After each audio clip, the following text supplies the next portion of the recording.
Hey guys, Max up here, and this is the review of the larger of the two brother Nexuses that came out this year, Nexus 6P. It's the successor to the Nexus 6, and the P stands for Premium, which I think is fitting. This is one of the most anticipated smartphones of the year, and after using it for almost a month, it has lived up to a lot of the hype, which is hard to do for a smartphone nowadays. It's a big phone and is the successor to the Nexus 6, but this one is more compact with the thin bezels and flat body. It also has flat sides, which helps you to grip it easily. It comes in three colors: graphite, aluminum, and silk. I like the graphite one personally because this one is the most fingerprint magnetic of them all. So you can go for the white version if you want a more traditional Nexus look or rock skin. So links in description. But yeah, Nexus 6P has a very premium build and metal all the way around and chamfered edges, and this gives a nice weight and feel in the hand, which is more premium, and with the rigid power buttons next to the volume buttons on the right side, which are clicky and tactile, and it's very premium smartphone with its awesome design and metal everywhere, which is nice to see in a Nexus. The hump on the back with the camera and flash is not as bad as we saw earlier in the first impressions, and it still sits flat on a table to type without rocking. So it doesn't bother me much since it expands the whole width of the phone. It doesn't rock in the table. The next amazing feature with the new Nexuses is the new fingerprint scanner dubbed Nexus Imprint. It's really fast, and compared to the new iPhone 6s, it is nearly as fast as the iPhone. The touch to unlock is very quick, and I feel it's in a good place at the back where the index finger can sit comfortably, and is just as fast as using a power button, but obviously way more secure. The only downside is that if the phone is flat on a table, you either have to draw the pattern or lift it to unlock it. So it's not much of a problem though, unless you're very lazy to lift the phone. I guess you're not. So up next, in the front, you have an amazing crisp 5.7-inch beautiful Quad HD OLED display. Even the Nexus 6 had a Quad HD OLED display too, but this one is slightly brighter, less pink at low brightness, slight better viewing angles until you see the rainbow, and it's more color accurate than the Nexus 6P.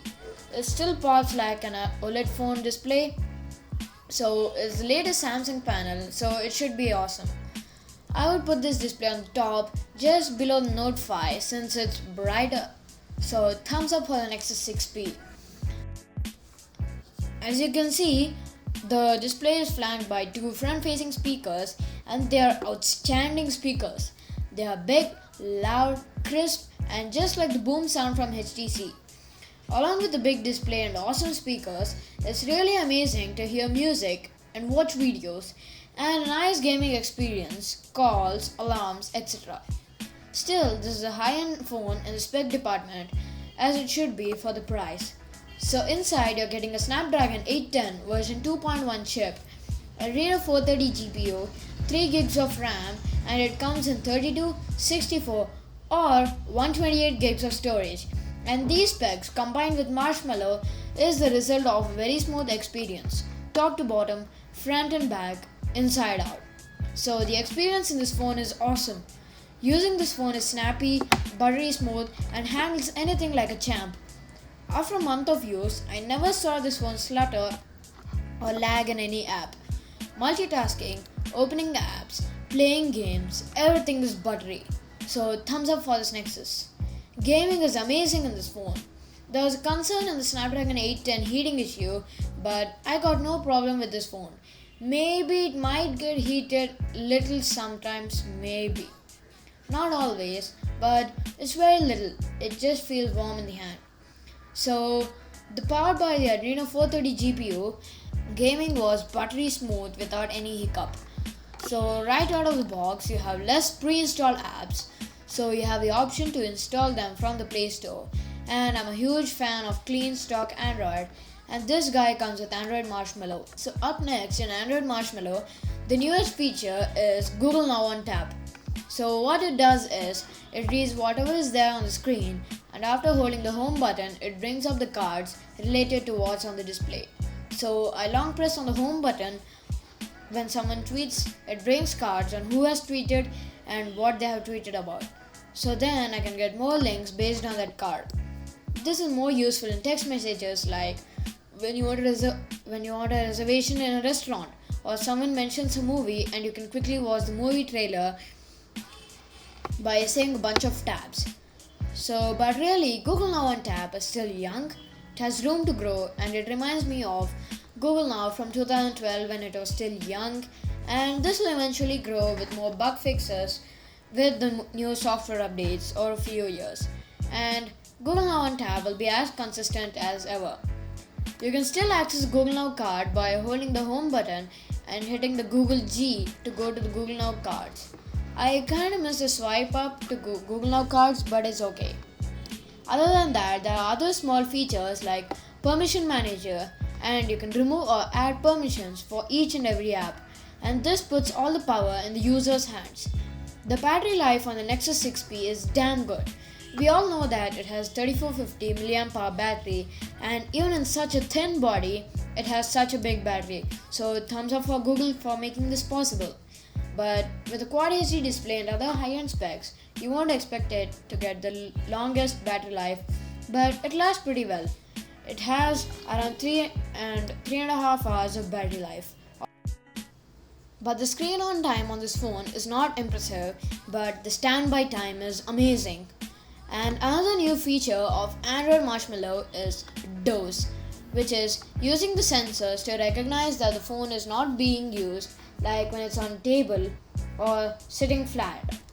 It refreshes the apps more slowly. The result is that these phones barely sip any power in standby mode, to a point that if you forget to charge your phone at 50% at the night, you can wake up and find the phone with 47 to 48% battery remaining.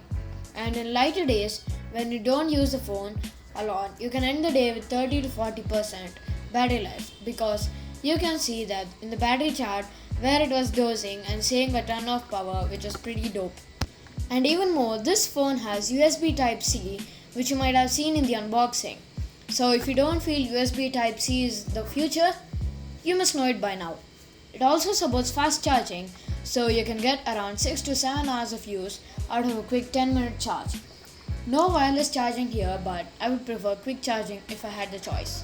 And one of the biggest changes with the new Nexuses is the camera. The Nexus 6P is rocking a 12 megapixel Sony sensor, no optical stabilization though, but with an f2.0 aperture and laser autofocus and a really large pixel size, the camera is really good. Actually, the sensor was for point and shoot cameras, and so not for smartphone cameras. Here's the best of the camera. It's a pretty solid and one of the best smartphone cameras you can ever find today. And you can double tap the power button from anywhere to launch the new Google Camera app, and it's very fast to snap pictures.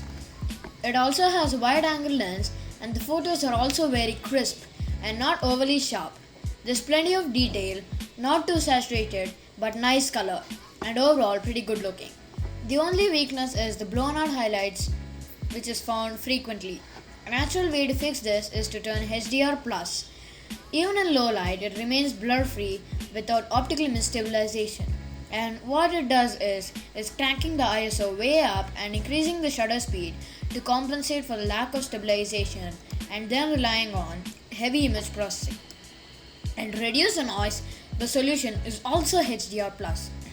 So it removes all the highlights and also removes the noise. So HDR Plus is an amazing feature in the new Google Camera app. So it also, in video department, it also records in 4K and 720p in 120 frames per second and 240 frames per second slow-mo. One disadvantage of not having OIS is in the 4K video where the tiny shakes from the hand can be seen or felt. And overall, this is one of the best smartphone cameras of 2015.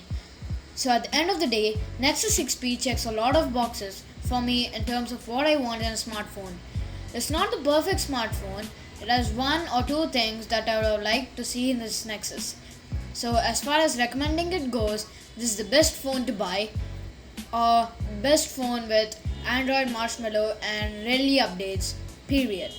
But as far as Android device goes, this is easy my daily driver and hands down one of the best phones of 2015. So thanks for watching this review. Feel free to hit that thumbs up button right below and also hit that subscribe button below if you want to see more videos like this one. And then again, thanks for watching and I'll talk to you guys in the next one. Peace.